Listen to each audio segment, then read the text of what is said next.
Өтті 3 минутта жүргізетін 3 өніммен таныс болыңыздар. Бірінші, ыстық су.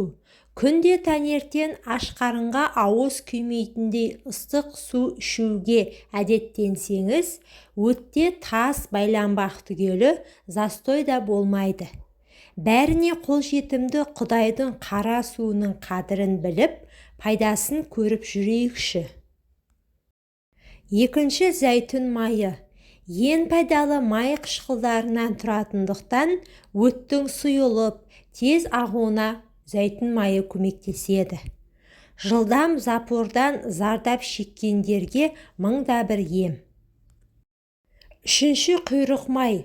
Күніңізді бірер тілім құйрық май жеуден бастасаңыз, өтте сұйылып, тері жылтырап, тазарып, сымбатты да сау боласыз. Құйрық май өтті жүргізіп қана қоймай, ағзадан токсиндерді шығарып, ас қорытуды жеңілдетіп, теріні үлбіретеді. Назарларыңызға рахмет, пайдаларыңызға жарасын. Видео ұнаса лайк басып, каналға тіркелуді ұмытпаңыздар.